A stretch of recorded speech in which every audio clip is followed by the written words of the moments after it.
ओम शांति। आज 14 नवंबर की मुरली सुनेंगे। आज भाई दूज का दिन है, दीपोत्सव का समाप्ति का दिन है आज। दीपावली में 5 विशेष त्योहार होते हैं, 5 पर्वों को लेकर के आता है। सबसे बड़ा त्योहार दीपावली का त्योहार, उसमें भाई दूज अंतिम दिन में मनाया जाता है।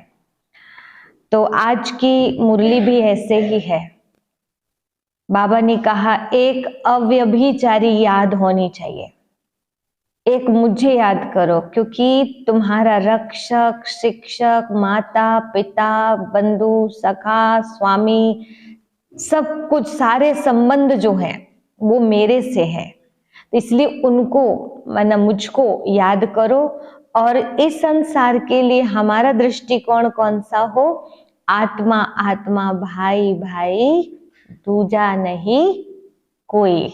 हम सब आत्मा आत्मा हैं और कोई दूसरा संबंध इस संसार में नहीं है। यदि यहाँ पर कोई माता पिता, स्वामी, मतलब दुनिया के हिसाब से संबंध है भी, तो बाबा ने कहा वो सब टेम्पररी है, परमानेंट संबंधी तो मैं हूं। तो आज भाई दूज के दिन में हमको ये ध्यान रखना है, आत्मा आत्मा हम सब भाई भाई हैं, दूजा नहीं कोई। बाबा में ही संसार है, बाबा ही सब कुछ है, ऐसे अव्यभिचारी याद होना चाहिए। और इस बात को दिल दिमाग में और पक्का करने के लिए कि अव्यभिचारी याद कितनी जरूरी है। किसी भी व्यक्ति से पर्सनल कनेक्शन जोड़ते हैं तो फिर वो हमारे दिल दिमाग में बैठ जाते हैं। वो दिल दिमाग में बैठ जाते हैं तो फिर एक दिन ऐसा भी समय आता है कि उनको छोड़ना पड़ता है। और जिस दिन उनको छोड़ना पड़ता है, उनके बिना रहना पड़ता है, उस दिन फिर तकलीफ शुरू हो जाती है। यदि परमानेंट सुख शांति चाहते हो तो जो परमानेंट संबंधी है हमारा, उसके साथ हमको दिल से अटैच होना है और इस संसार में सबके साथ रहना है, रिश्ते निभाने हैं। लेकिन ये ध्यान पर रख करके कि ये सब एक दिन छूटने हैं। बार बार ये बात बुद्धि में रहनी चाहिए। आज जब जब बाबा बोले आत्मा समझ के मुझ बाप को याद करो, मुझे याद करो, तब तब ये बात ध्यान पे लानी है कि ये अंतिम समय में ऐसी बात हमें क्यों बोली जा रही है। क्योंकि अंत समय में खास ऐसी घटनाएं घटती है। अब तक का जो समय था, सतयुग का, त्रेता का, द्वापर का और कलयुग का, ये कैसा था? यहाँ पर फिर भी एक समय और समय सीमा होती थी, शरीर छोड़ने की और हर चीज की मर्यादा होती थी, प्रकृति भी साथ देती थी। लेकिन कलयुग का अंत समय जो है, यहाँ पर कुछ भी हो सकता है। इसलिए बाबा हम बच्चों को दुख ना हो तो पहले से ही अव्यभिचारी याद करना सिखाते हैं। एक में हमारा मन लग जाए वो सिखाते हैं। तो लगता जा रहा है, लग गया है कि फिर अभी लगाना बाकी है। विनाशी चीजों से, विनाशी संबंधों से ध्यान हटता जा रहा है कि नहीं। और यदि हमें बाहर से किसी भी प्रकार की तकलीफ हो रही है, कोई भी समस्या आ रही है, तो बाबा कहते हैं ये सेवा के टाइम पे ऐसी समस्याएं, तकलीफें और लोगों से धोखा और समस्या, ये सब आएंगी और यही चीजें तुम्हें अव्यभिचारी बनाने में मदद करेगी। जिसके जीवन में जितनी समस्या आएंगी, जितने विघ्न आएंगे, उतना ज्यादा वो भगवान से और ज्यादा कनेक्ट होते जाएंगे। तो सौभाग्य समझना है अपने जीवन में। यदि कोई तकलीफ है, कोई बात है जो मुझे भगवान से जोड़ रही है, इसलिए सौभाग्य मानना चाहिए विघ्नों को भी। तो बाबा ने कहा ये तो सब कुछ होगा ही, तुम्हें बाबा की याद में और सेवा में तत्पर रहना है, इसको बस नहीं छोड़ना है, फिर विजयी जरूर होगे ही होगे। तो चलिए अब हम बाबा के डायरेक्ट महावाक्य सुनते हैं। जब जब ये सब बातें सुनेंगे ना, तो उस समय बहुत गहराई से चिंतन मनन करना है कि चलो अभी तक हमने मुरली सुना है, ठीक है, यही सब बातें सुनी है, लेकिन अब थोड़ा दिल को छूनी चाहिए बातें और अब कुछ अंदर से परिवर्तन मुझे लाना है। बाबा ने कहा, मीठे बच्चे, मनुष्य को देवता बनाने की सर्विस में, मनुष्य को देवता बनाने की सर्विस में विघ्न जरूर पड़ेंगे, विघ्न जरूर पड़ेंगे।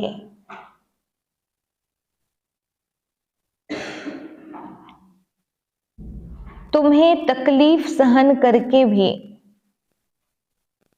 तुम्हें तकलीफ सहन करके भी इस सर्विस पर तत्पर रहना है, इस सर्विस पर तत्पर रहना है। रहम दिल बनना है। तुम्हें तकलीफ सहन करके भी सर्विस पर तत्पर रहना है, रहम दिल बनना है। प्रश्न है, जिसे अंतिम जन्म की स्मृति रहती है उसकी निशानी क्या होगी? जिसे अंतिम जन्म की स्मृति रहती है उसकी निशानी क्या होगी? उत्तर है, उनकी बुद्धि में रहेगा उनकी बुद्धि में रहेगा कि अब इस दुनिया में, कि अब इस दुनिया में दूसरा जन्म हमें नहीं लेना है। इस दुनिया में दूसरा जन्म हमें नहीं लेना है। और क्या याद रहेगा? न जन्म लेना है, न दूसरों को जन्म देना है, न दूसरों को जन्म देना है। यह पाप आत्माओं की दुनिया है, यह पाप आत्माओं की दुनिया है। इसकी वृद्धि अब नहीं चाहिए, इसकी वृद्धि अब नहीं चाहिए।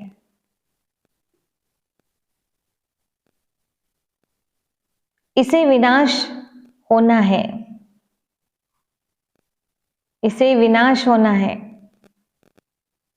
हम इन पुराने वस्त्रों को उतार, हम इन पुराने वस्त्रों को उतार अपने घर जाएंगे, अपने घर जाएंगे। अब नाटक पूरा हुआ, अब नाटक पूरा हुआ।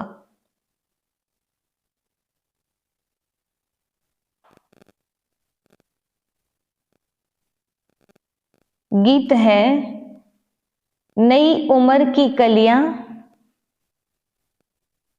आगे क्या है?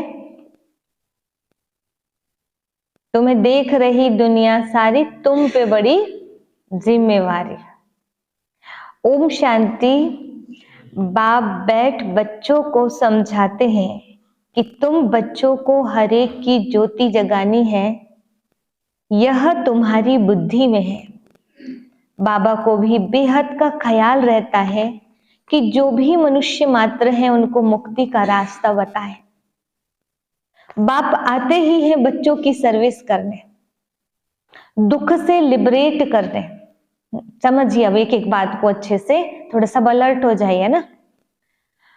बाबा क्या कहते हैं? बाप आते ही हैं बच्चों की सर्विस करने, दुख से लिबरेट करने।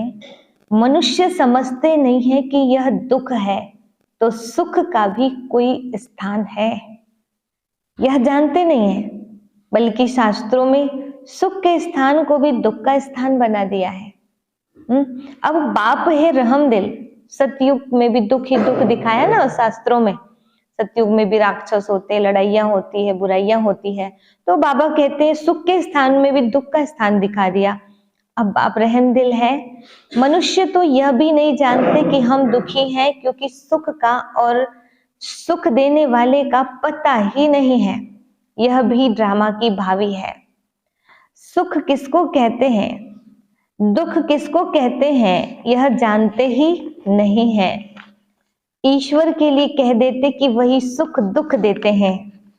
अभी सबसे ज्यादा पूजा हनुमान जी की होती है कलयुग में। क्यों होती है? वो दुखी नहीं होते। हनुमान जी को दुखी होते देखा? कभी नहीं। क्यों? उनका एक से संबंध है। दुखी न होने का पहला कारण एक से संबंध है। दूसरा कारण कि जिससे संबंध है उस पर विश्वास है कि इनके जीवन में कोई समस्या आ ही नहीं सकती। तीसरी बात यह है कि हम काम इनका कर रहे हैं लेकिन करा यही रहे हमसे, इसलिए डर भी नहीं है करते हुए। सेवा करते हुए भी डर नहीं है, क्योंकि हमारे ऊपर कौन है? ये जो बैठा है ये इनका हाथ है। और घमंड भी नहीं है उनको, अभिमान नहीं है, क्योंकि ये जो बैठे हुए चुपचाप है ना, इन्हीं की एनर्जी काम कर रही है हमारे अंदर। हम कुछ नहीं कर रहे हैं। और जब उनको पता चला कि राम राज्य की स्थापना हो रही है, इसलिए उन्होंने किसी से अपना संबंध नहीं जोड़ा। इतनी फुर्सत नहीं थी उस समय क्या कि अपने अलग से परिवार बनाते बैठे और संतानों को जन्म दे, उनको पालते बैठे। सेवा कब करेंगे? अभी रावण राज को खत्म करना इंपॉर्टेंट है। अभी राम राज्य की स्थापना करना जरूरी है। पूरी एनर्जी कहाँ लगाना है? उसमें लगाना है। हनुमान जी के लिए किसी ने प्रश्न चिन्ह तो नहीं रखा, ये क्यों नहीं शादी कर रहा है, ये क्यों नहीं शादी कर रहा है, ये राम जी से जुड़ करके बर्बाद हो गया। हनुमान जी कैसे हो गए? राम जी से जुड़ करके बर्बाद हो गए थे ना, आबाद हो गए थे। ये कौन बोल रहा है? आप ही नहीं बोल रहे, पूरी दुनिया बोल रही है हनुमान जी राम जी से जुड़कर आबाद हो गए।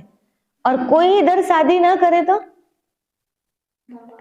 वहां से जुड़ के तो ऐसे हो गए। तो फिर हनुमान जी की पूजा क्यों कर रहे हो? हनुमान जी के अंदर में लक्ष्य था, राम आ गए धरती पर, इनके काम में सहयोगी बनना जरूरी है। इसीलिए एक को याद किया, किसी को अपने दिल दिमाग में नहीं बिठाया। तो हम सब ब्राह्मणों के लिए ये बहुत ज्यादा प्रेरणा लेने वाली बात है। अभी हमारे पास फुर्सत नहीं होनी चाहिए दूसरे फालतू चीजों के लिए। अभी सिर्फ और सिर्फ जो है राम राज्य की स्थापना में पूरी एनर्जी लगा देना चाहिए। तो बाबा कहते हैं गोया वैसे तो कह देते वही सुख दुख देते हैं, गोया उस पर कलंक लगाते हैं। एक तरफ कहते कर्मों से ही सुख दुख मिलता है, निजकृत कर्म भोग सब भ्राता, वो नहीं सुख दुख कर दाता। फिर उसके बाद क्या कहते हैं? ईश्वर ही सुख देता और ईश्वर ही दुख देता है। ऐसी उठपटांग बातें डाल दी है मनुष्यों ने, मनगढ़ंत बातें डाल दी है। बाकी भगवान ने ऐसे नहीं कहा था, उन्होंने कहा था कि कर्म प्रधान विश्व रचिरागा। तो बाबा कहते हैं मैं बच्चों को सुख ही देता हूं। अब तुम अब जानते हो बाबा आया है पतितों को पावन बनाने। कहते हैं मैं सबको ले जाऊंगा स्वीट होम। अब वह स्वीट होम भी पावन है, वहां कोई पतित आत्मा रहती नहीं, उस ठिकाने को कोई जानते नहीं। कहते हैं फलाना पार निर्वाण गया, परंतु समझते नहीं। बुद्ध पार निर्वाण गया तो जरूर वहां का रहने वाला था, वहां ही गया। अच्छा वह हो गया, बाकी वह तो गया, बाकी दूसरे कैसे जाएं? साथ तो कोई को ले नहीं गया, वास्तव में वो जाते नहीं। अगर वो आएंगे तो सबको लेके जाएंगे कि अकेले चले जाएंगे? हा? उनके फॉलोअर को तो लेके जाएंगे, तो वो जाते नहीं। इसलिए सब पतित पावन बाप को याद करते हैं।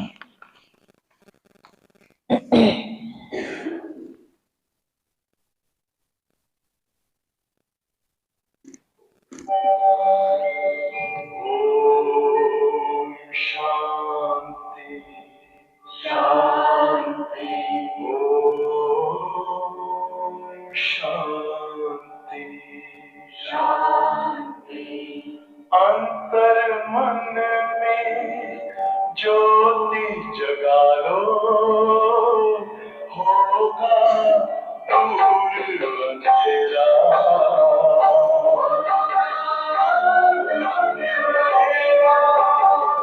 शिव का कर लो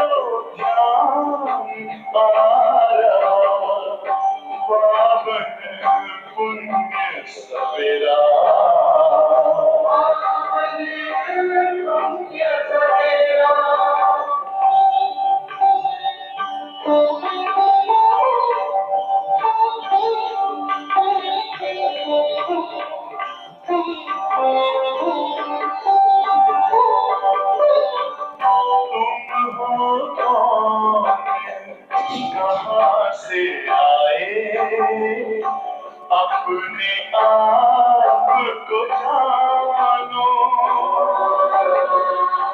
राजयोग के द्वारा अपना वर्ग पिता पहचानो। इसी राजपथ पर चलकर तुम पालो अपना बसेरा।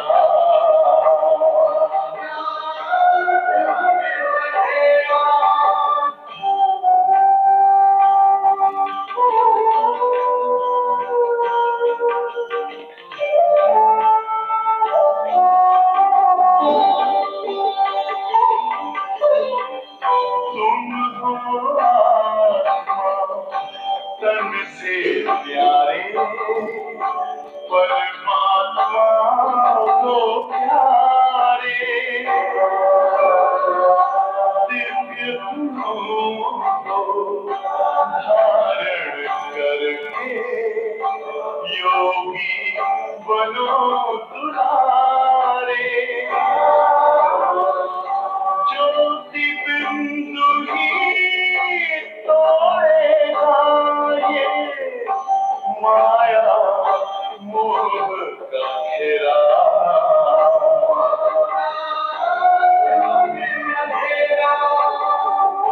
अंतर मन में ज्योति जगा लो, होगा दूर अंधेरा।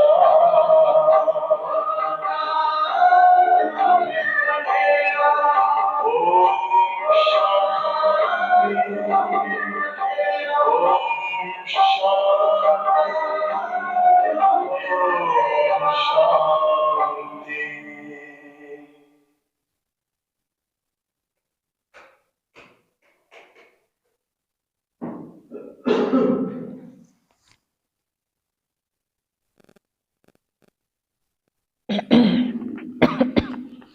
तो बाबा ने कहा, पावन दुनिया दो है, एक मुक्ति धाम, दूसरा जीवन मुक्ति धाम। शिवपुरी और विष्णुपुरी, यह है, इसका नाम क्या है? रावणपुरी। परमपिता परमात्मा को राम भी कहते हैं, राम राज्य कहा जाता है। तो बुद्धि परमात्मा की तरफ चली जाती है। मनुष्य को तो सब परमात्मा मानेंगे नहीं, तो तुमको तरस पड़ता है, तकलीफ तो सहन करनी पड़े। बाबा कहते, मीठे बच्चे, मनुष्य को देवता बनाने में इस ज्ञान यज्ञ में विघ्न बहुत ही पड़ेंगे। गीता के भगवान ने भी गाली खाई थी ना, गालियां उनको भी और तुमको भी मिलती है। कहते हैं ना कि इसने शायद चौथ का चंद्रमा देखा होगा। तो ये सब है दंत कथाएं। इसको गाली क्यों पड़ रही, कलंक क्यों लग रही? क्योंकि इसने, वो जब बाबा आए थे ना उस समय उनसे मिले हैं, उनकी सेवा में लगे हैं, तो जरूर इनके जीवन में विघ्न तो आएंगे। तो दुनिया में तो कितना गंद है, मनुष्य क्या क्या खाते हैं, जानवरों को मारते हैं, क्या क्या करते हैं। बाबा आकर इन सब बातों से छुड़ा देते हैं। यहाँ तो कोई एक नहीं है ना ऐसा मारने वाला, खाने वाला।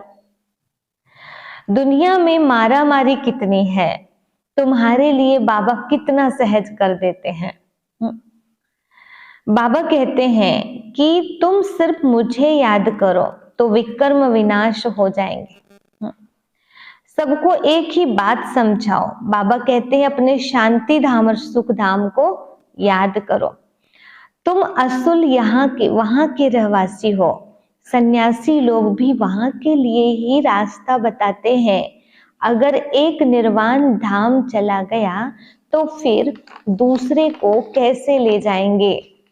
इसलिए अभी वो नहीं जाते, बुद्ध जी हो चाहे क्राइस्ट हो, वो नहीं जाते, वो अपने पूरे परिवार को लेके जाएंगे लास्ट में। वो अकेले वो आए और खुद चले गए तो बाकी सबको अनाथ छोड़ के चले जाएंगे क्या? नहीं, अभी वो हैं उनके धर्म में, कहीं ना कहीं वो अपना काम कर रहे हैं। समझो बुद्ध निर्वाण धाम में गया, उनके बौद्धि तो यहाँ बैठे हैं, उनको वापस ले जाए ना। गाते भी हैं जो पैगंबर है, सबकी रूह यहाँ है, यानी किस न किस शरीर में है, फिर भी महिमा गाते रहते हैं। अच्छा, धर्म स्थापन करके गए, फिर क्या हुआ? मुक्ति में जाने लिए मनुष्य कितना माथा मारते हैं। उसने तो यह जप तप तीर्थ आदि नहीं सिखाया। बाबा कहते हैं, मैं आता ही हूँ सबकी गति सदगति करने। बाकी सभी धर्म स्थापक आते हैं अपने वालों का उद्धार करने, ज्ञान देने, समझ देने। कौन सा? एक वो है, एक को याद करो, भटको मत, ये बताने आते हैं। और बता करके फिर वो यहाँ पर ही उनके सबके साथ रहते हैं, पुनर्जन्म में आते हैं, और फिर लास्ट में आते हैं भगवान। और भगवान आके सब धर्म स्थापक की आत्मा और सभी लोगों की आत्माओं को वापस घर ले जाते हैं। तो बाबा कहते हैं, मैं आता ही हूँ सबकी गति सदगति करने। इसलिए तो शिव जी की बारात में सिंपल साधारण भूत प्रेत, मतलब बिल्कुल साधारण लोग भी जाते हैं, और देवता ऋषि मुनि ब्रह्मा विष्णु महेश सभी आत्माएं जो है एक साथ जाती है। जितने इस दुनिया में वीआईपी हैं और साधारण है, भगवान की शादी में सबको निमंत्रण रहता है। कोई है जिसको निमंत्रण ना मिला हो? सब जाते हैं। आप अपनी शादी में किन्नरों को देते हो निमंत्रण? इधर तो भूत प्रेत किन्नर ऋषि मुनि है ना, वानर पशु पक्षी, सबको निमंत्रण था। इसका मतलब क्या है? इसका मतलब क्या है? भगवान आते हैं तब सारे के सारे आत्माएं उनके पीछे पीछे जाते हैं लास्ट में। वैसा ढोल बाजा ऊपर थोड़ी जाएगा। और ढोल बजेंगे कौन से? अभी सुनना कौन से ढोल बजने वाले हैं, अभी बता रहे हैं आगे। बाबा कहते हैं, तुम जानते हो वह बाबा है बागवान और हम सब है माली। तो फिर फूल कौन है? बगीचा संसार है। हमें उनका ध्यान रखना है, माली हैं, हमको माली बनाया गया है। खुद ही कांटे बन जाते हैं, कैसे माली हो? ऐसे ना, इन बातों को ध्यान पे रखना। बाबा जैसे बोलते माली हैं तो जिम्मेवारी आना चाहिए।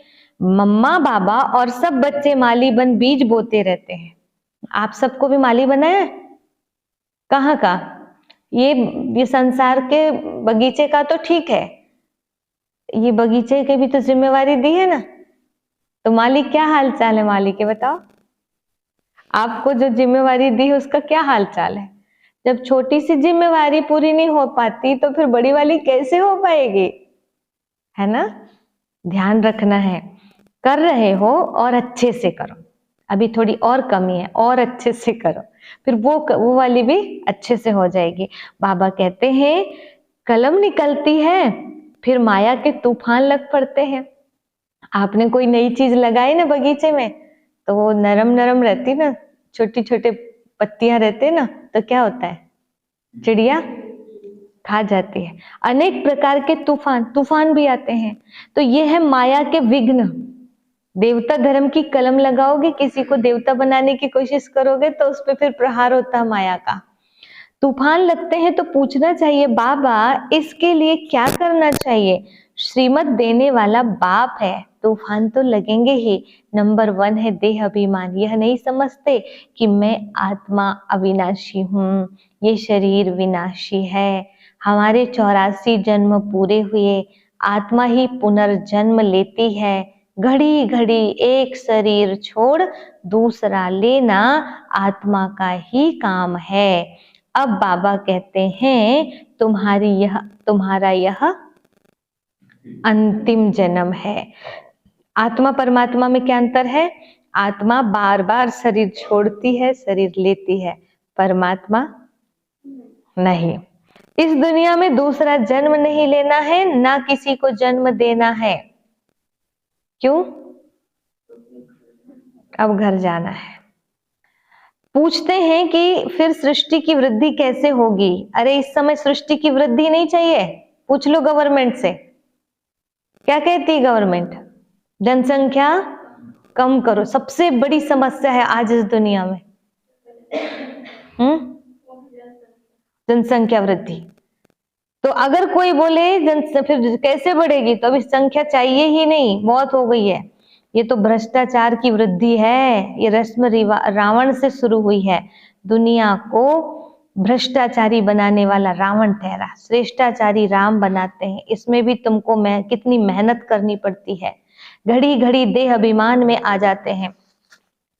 अभी तो अपने सनातन धर्म के ही जो है भाई बहनें जो है, वो कहते हैं संख्या बढ़ाओ, संख्या बढ़ाओ। देखो मुस्लिम लोग कितनी संख्या बढ़ा रहे हैं, हिंदुओं को संख्या बढ़ाने की जरूरत है। मालूम है कि 5 पांडव विजयी हुए, 100 कौरवों को मार डाला पांचों ने। उसके बाद भी एक राम ने कैसे रावण को खत्म कर दिया, इतनी बड़ी सेना को। सब जानते हुए भी संख्या बढ़ाओ, पावर बढ़ाओ कहना चाहिए कि संख्या बढ़ाओ? एक बच्चा तो संभलता नहीं है अभी, उसको तो योग्य बना नहीं पाते हैं। हर माँ बाप कहते हैं, बच्चे सुनते नहीं, समझते नहीं, मानते नहीं। क्या करें? खुद ही नहीं सुधर पाए हैं तो दूसरों को क्या सुधार पाएंगे? इसलिए अपने आप को सुधार लेना यही बहुत बड़ी कृपा है अपने ऊपर। तो बाबा कहते जानते हैं अभी ये हमारा शरीर वृद्ध हुआ है, इनको छोड़कर नया लेंगे। यहाँ तो आत्मा का भी ज्ञान नहीं है, अपने को देह समझ बैठे हैं। इस दुनिया से जाने की दिल उनकी होती है जो दुखी होते हैं। वहां तो है ही सुख, बाकी आत्मा का ज्ञान वहां रहता है। एक शरीर छोड़ दूसरा लेते हैं, इसलिए दुख नहीं होता। वहां पर ये ज्ञान है, शरीर छोड़ेंगे दूसरा लेंगे। बाबा कहते वह सुख की प्रारब्ध है। यहाँ भी आत्मा तो कहते हैं, फिर भल कोई आत्मा सो परमात्मा कह देते हैं। आत्मा है, यह तो ज्ञान है ना, परंतु यह नहीं जानते कि हम इस पार्ट से वापस जा नहीं सकते। एक शरीर छोड़ फिर दूसरा लेना जरूर है। पुनर्जन्म तो सब मानेंगे, कर्म तो सब कूटते हैं ना। माया के राज्य में कर्म विकर्म ही बनते हैं, तो कर्म कूटते रहते हैं। वहां ऐसे कर्म नहीं जो कूटने पड़े। यहाँ पाप कर्म करते हैं, फिर पश्चाताप करते हैं, हाय मैंने ऐसे कर्म क्यों कर लिया। इसको कहते कर्म कूटना। अब तुम समझते हो कि वापस जाना है, विनाश होना है। बॉम्ब्स की ट्रायल भी ले रहे हैं। बारात में नगाड़े कौन से बजेंगे?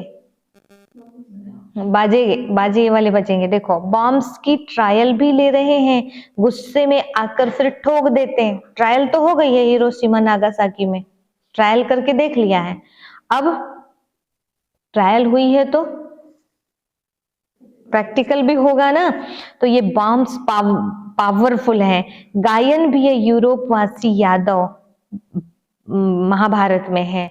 उन्होंने अपने पेट से मूसल निकाला, उससे अपने कुल का नाश किया। तो अभी बम मिसाइल, मूसल नहीं मिसाइल का निर्माण किए हैं और उसी से अपने कुल का नाश कर डालेंगे।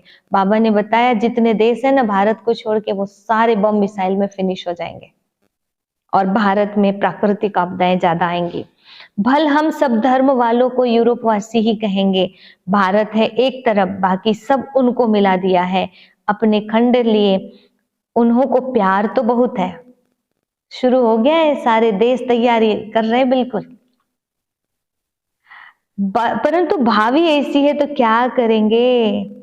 ताकत सारी तुमको बाबा दे रहे हैं, योग बल से तुम राज्य ले रहे हो। तुमको कोई भी तकलीफ नहीं देते हैं। सिर्फ बाबा कहते हैं मुझे याद करो, देह अभिमान छोड़ो। जो बाबा कह रहे हैं ना बस उतना कर लो। कहते हैं कि मैं राम को याद करता हूँ, श्री कृष्ण को याद करता हूँ, तो वे अपने को आत्मा थोड़े ही समझते हैं। आत्मा समझते तो शरीर के बाप को क्यों नहीं याद करते हैं? क्या? नहीं नहीं, क्या बोला मैंने? जी, अभी तो मैं अगर रुकती नहीं ना तो क्या होता पता है? सतवचन महाराज ऐसे करके आगे बढ़ जाते। इससे समझ में आता है क्या?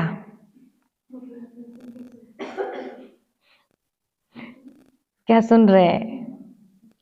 सही सुनाओ, गलत सुनाओ, पर जल्दी सुनाओ, जाना है, पूजा करना है भाई दूज की, भाई दूज मनाना है, भाई को बुलाना है, भाई के घर जाना है ऐसे नहीं, ध्यान से सुनो। आत्मा समझते हो तो आत्मा के बाप को क्यों नहीं याद करते? और अभी क्या बोला था? बाबा कहते हैं मुझ परम पिता परमात्मा को याद करो। मेन बात बाबा ये कह रहे हैं, अगर आत्मा समझते होते तो किसी शरीरधारी को याद ना करते। हम कृष्ण को याद करते, हम राम को याद करते, हम हनुमान जी को याद करते, बोलते ही नहीं। गीता में लिखा है जो देही अभिमानी होता है वो ही परमात्मा को याद कर सकता है, और जो आत्माभिमानी नहीं है उसको तकलीफ होती है निराकार परमात्मा को याद करने में, निर्गुण को याद करने में तकलीफ होती है। तो बाबा कहते हैं मुझ परम पिता परमात्मा को याद करो, तुम जीव आत्मा को क्यों याद करते हो? तुमको देही अभिमानी बनना है, मैं आत्मा हूँ, बाप को याद करता हूँ। बाबा ने फरमान किया है याद करने से विकर्म विनाश होंगे और वर्षा भी बुद्धि में आ जाएगा। बाप और जायदाद अर्थात मुक्ति और जीवन मुक्ति, इसके लिए ही धक्के खाते रहते हैं। देखो हमको बाबा का प्यारा बनना है बस, क्योंकि बाप से प्रॉपर्टी लेनी है तो बाप का प्यारा बनना पड़ेगा, है ना। प्रॉपर्टी लेने के लिए कई लोग माँ बाप को अपने पास रखते हैं, ये हमारे पास रहेंगे तो उनकी प्रॉपर्टी, उनका हिस्सा भी हमको मिल जाएगा। इतना तो करना ही पड़ता है, तो हमको तो ऐसे रखने की जरूरत नहीं, कोई सेवा भी नहीं करवाते। बाबा कहते बस दिल से मेरी बात मानो, मैं जो कहता हूँ वो करो। यज्ञ तप जप आदि करते रहते हैं, पोप से भी आशीर्वाद लेने जाते हैं। यहाँ बाप सिर्फ कहते हैं देह अभिमान छोड़ो, अपने को आत्मा निश्चय करो। ये नाटक पूरा हुआ है, हमारे 84 जन्म अब पूरे हुए हैं, अब घर जाना है। कितना सहज करके समझाते हैं। गृहस्थ व्यवहार में रहते बुद्धि में यह रखो, जैसे नाटक पूरा होने पर होता है तो समझते हैं कि बाकी 15 मिनट है, अभी यह सीन पूरी होगी। एक्टर्स समझते हैं हम अब यह कपड़ा उतार घर जाएंगे, ये ड्रामा पूरा हुआ, एक्टिंग पूरी हुई और चले हम, अभी सबको वापस जाना है। ऐसी ऐसी बातें अपने से करनी चाहिए। कितना समय हमने दुख सुख का पार्ट बजाया है यह जानते हैं। अभी बाबा कहते हैं कि मुझे याद करो, दुनिया में क्या क्या हो रहा है इन सबको भूल जाओ, ये सब खत्म हो जाने वाले हैं। भगवान वाच क्या कह रहे हैं? यह सब खत्म हो जाने वाले हैं, अब वापस जाना है। ये पॉइंट सुनने से 2 प्रकार का फर्क पड़ेगा। एक है वो कहेंगे देखना ये क्या कह रहे हैं, एक है जो कहेंगे कि हाँ बाबा बिल्कुल मैं रेडी हूं और बस इतना बचा है, अब जल्दी से वो भी हो जाएगा। एक तैयार होंगे और दूसरा कहेगा ये क्या बताएंगे। धृतराष्ट्र बोलता है ये क्या बताएगा। अरे भगवान कहते अर्जुन ये जो दिखाई दे रहे ना सब मेरे द्वारा मारे जा चुके हैं। धृतराष्ट्र कहता है हंसते हुए ठहाका मारते हुए, तो क्या ये जिंदा लाशें खड़ी हैं? मारे जा चुके हैं तो ये कौरव जो खड़े हैं क्या ये जिंदा लाशें खड़ी हैं? मेरे अर्जुन को अपनी बातों में फंसा रहा है, ये मरने वाले खत्म होने वाले। ऐसे कमेंट करता है धृतराष्ट्र। लेकिन जैसे जैसे विनाश देखने लगता है तो धृतराष्ट्र कांपने लगता है और बाद में लगता है कि अब तो मुझे लगता है संजय कि केशव जो कह रहे हैं वही होके रहेगा। ऐसे लास्ट में कहेंगे सब लोग कि ये जो कह रहे हैं ये होके रहेगा लगता है। इधर बम मिसाइल की बात कर रहे, उधर बम मिसाइल छूटने की तैयारी चल रही है। अब तो विश्वास कर लो दुनिया वालों, दुनिया को छोड़ो बाबा के बच्चों, फुर्सत ही नहीं है। सच बताएं, यदि विश्वास हो जाए आप सबको, हम सबको, तो हमें कोई नहीं रोक सकता पुरुषार्थ करने से, ये गारंटी है। हमारे विश्वास की ही कमी है जो हमारा पुरुषार्थ कम हो रहा है। हमें इस जगत से ज्यादा उस जगत में इंटरेस्ट है, इसलिए हम उस जगत में जाते हैं, दिखाने के लिए नहीं जाते हैं। ये सच्चाई है। अभी भी रिश्तेदार में जिसके पास नहीं जाना है, आप नहीं जाएंगे, कहेंगे आप चले जाओ, मेरे को नहीं जाना है। होता है नहीं होता है, कोई कुछ भी कहे तो ये हम अपने अंदर में दिल से माने नहीं है इस बात को स्वीकारने के, इसलिए बहाने चलते हैं। बाबा कहते हैं वो समझते हैं कलयुग तो अभी हजारों वर्ष पड़ा है, 40,000 वर्ष पड़ा है, इसको घोर अंधियारा कहा जाता है। बाप का परिचय नहीं है, ज्ञान माना बाप का परिचय, अज्ञान माना नो परिचय, तो गोया घोर अंधियारे में है। अभी तुम घोर सोजरे में हो, नंबरवार पुरुषार्थ अनुसार। अब रात पूरी होने वाली है, अब वापस जाते हैं। आज ब्रह्मा की रात, कल ब्रह्मा का दिन होगा, बदलने में टाइम तो लगेगा ना। तुम जानते हो अब हम मृत्यु लोक में हैं, कल अमर लोक में होंगे, पहले तो वापस जाना होगा। ऐसे यह 84 जन्मों का चक्र फिरता है, यह फिरना बंद नहीं होता है। बाबा कहते हैं तुम कितनी बार मेरे से मिले होंगे? बच्चे कहते कि अनेक बार मिले हैं। तुम्हारे 84 जन्मों का चक्र पूरा होता है तो सबका हो जाएगा। इसको कहा जाता है ज्ञान। ज्ञान देने वाला है ही ज्ञान सागर, परम पिता परमात्मा, पतित पावन। तुम पूछ सकते हो, आपको कुछ दिख रहा है जब यहाँ पर आ रहे हैं परम पिता परमात्मा, ज्ञान सागर, पतित पावन, जैसे जैसे बोल रहे हैं वैसा वैसा अनुभव करो। देखो बाबा की किरणें लो अपने अंदर। ये शरीर के अंदर आत्मा बैठी है, इस आत्मा में बाबा की तेजोमय किरणें आ रही है। वो पतित पावन है, उनकी किरणें मुझे पावन बना रही है। ज्ञान उनका बुद्धि में जा रहा है, अंदर समा रहा है। ये सच्चाई को आत्मा स्वीकार कर रही है। क्या कर रहे हो? एक बार खड़े हो जाओ। जो खड़े नहीं हुए उनको देख लो। अब बैठ जाओ। तो बाबा कहते हैं भगवान तो निराकार को कहा जाता, फिर तुम रघुपति राघव राजा राम क्यों कहते हो? आत्माओं का बाप तो वह निराकार ही है, समझाने की बड़ी युक्ति चाहिए।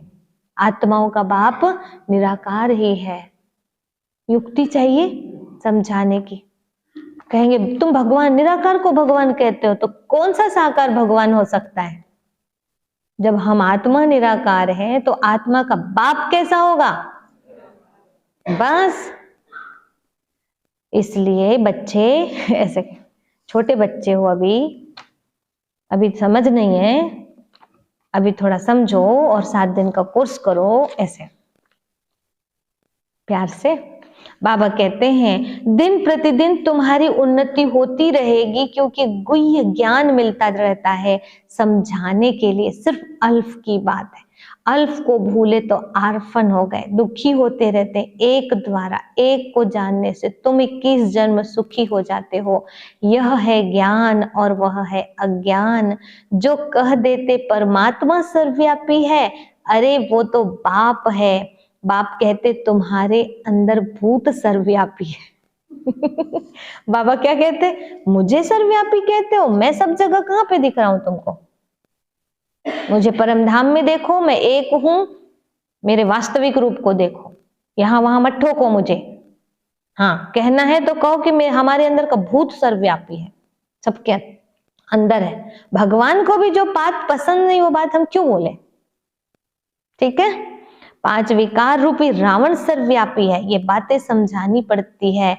हम ईश्वर की गोद में हैं, ये बड़ा भारी नशा होना चाहिए। फिर भविष्य में देवताई गोद में जाएंगे, वहां तो सदैव सुख है। शिव बाबा ने हमको एडॉप्ट किया है, उनको याद करना है, अपना भी और दूसरों का भी कल्याण करना है, तो राजाई मिलेगी। यह समझने की बड़ी अच्छी बात है। शिव बाबा है निराकार, हम आत्मा भी निराकार हैं। वहां हम अशरीरी रहते थे, बिना वस्त्र के, बिना शरीर के। बाबा तो सदैव अशरीरी ही है, इसलिए बाबा को कैसे दिखाते हैं? सदा शिव, बिना कपड़े वाला।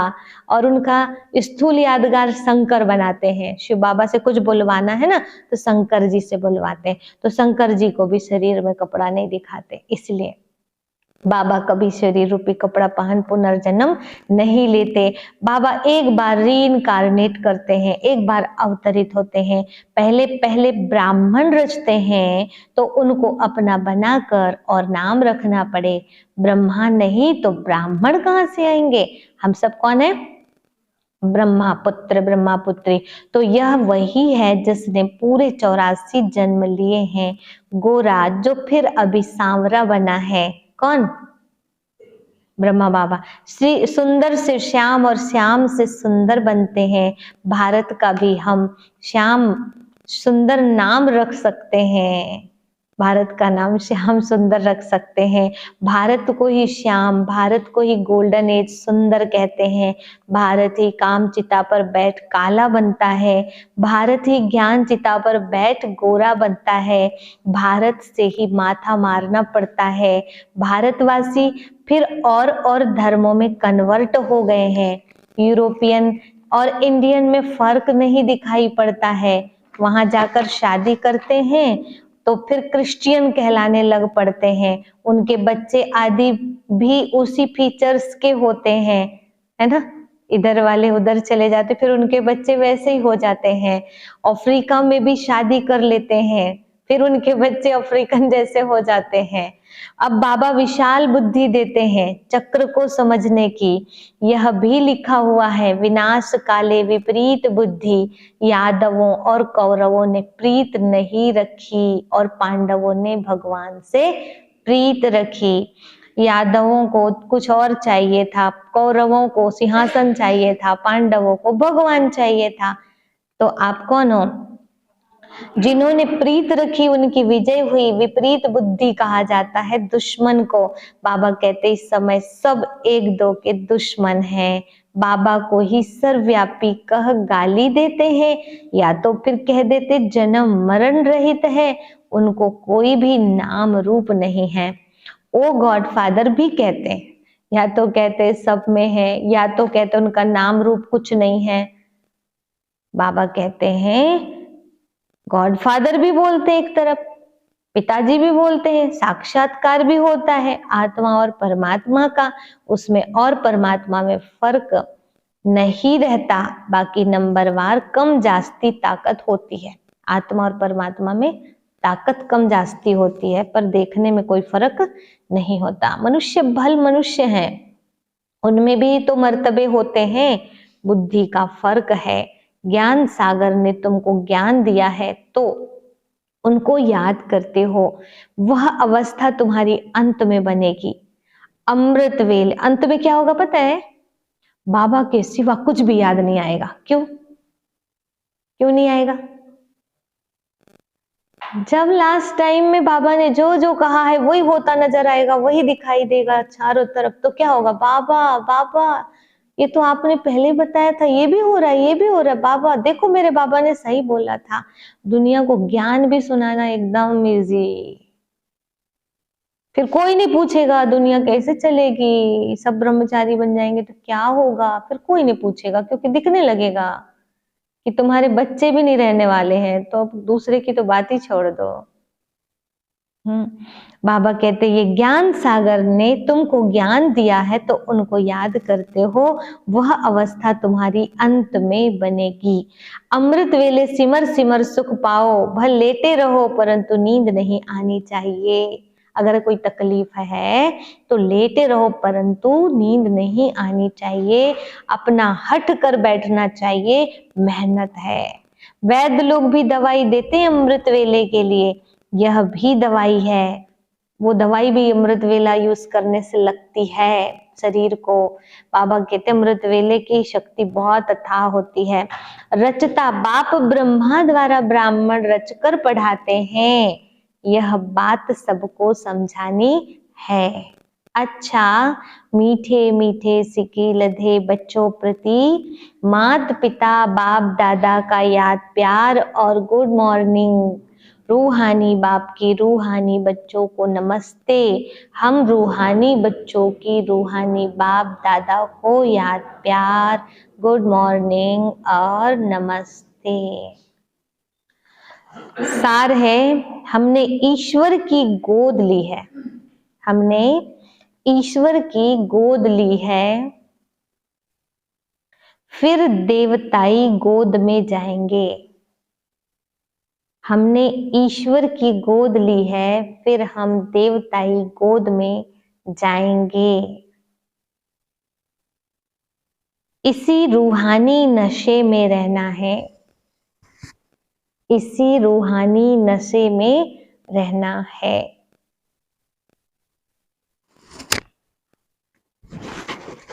अपना और दूसरों का कल्याण करना है, अपना और दूसरों का कल्याण करना है।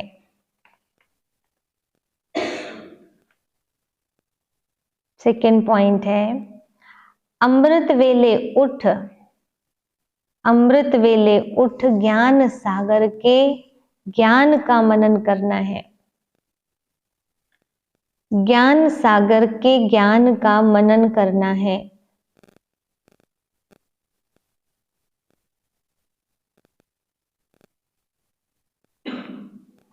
एक की अव्यभिचारी याद में रहना है, एक की अव्यभिचारी याद में रहना है।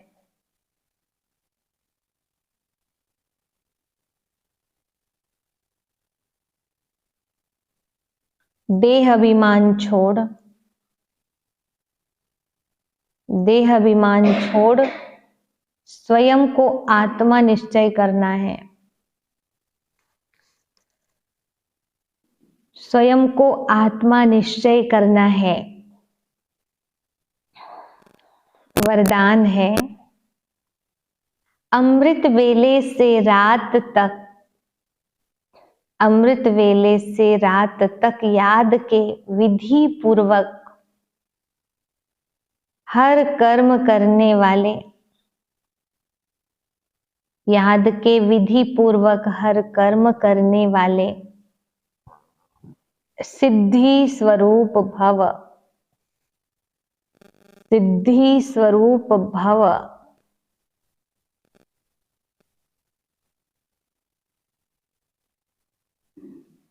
अमृत वेले से लेकर रात तक जो भी कर्म करो,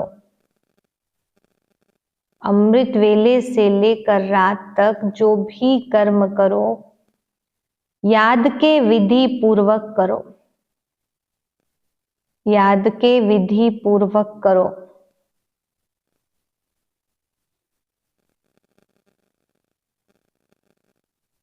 तो हर कर्म की सिद्धि मिलेगी, तो हर कर्म की सिद्धि मिलेगी। सबसे बड़े से बड़ी सिद्धि है प्रत्यक्ष फल के रूप में अति इंद्रिय सुख की अनुभूति होना। सबसे बड़े से बड़ी सिद्धि कौन सी है? प्रत्यक्ष फल के रूप में अतीन्द्रिय सुख की अनुभूति होना। सदा सुख की लहरों में, खुशी की लहरों में लहराते रहेंगे, यह है प्रत्यक्ष फल।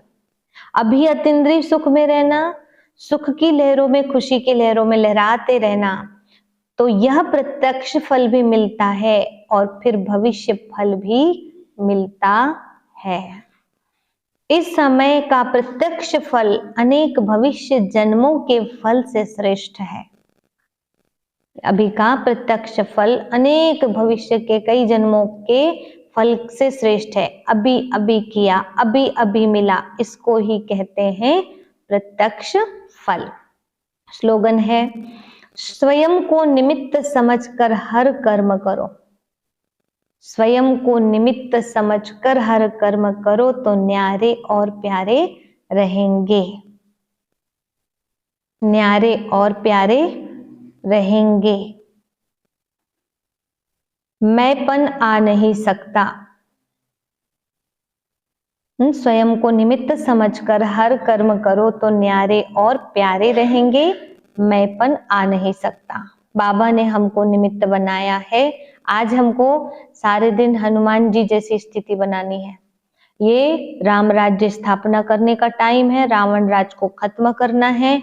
और जैसे उन्होंने मैंपन की पूंछ को आग लगा दी, सदैव याद रखा कि कराने वाले राम हैं और हम निमित्त मात्र हैं। हमसे सेवा होती दिख रही है, लेकिन करा वो रहे हैं, उनकी वजह से ही हम कर पा रहे हैं। और इस समय हमें हनुमान जी की तरफ अव्यभिचारी बनना है। एक की याद, एक के सिवाय किसी को दिल दिमाग में नहीं रखना है। इस समय ना ही जन्म लेना है इस दुनिया में और ना ही जन्म किसी को देना है। इस समय हम केवल एक के हैं, ये याद रखना है और इसी भान में पुरुषार्थ करना है। ओम शांति।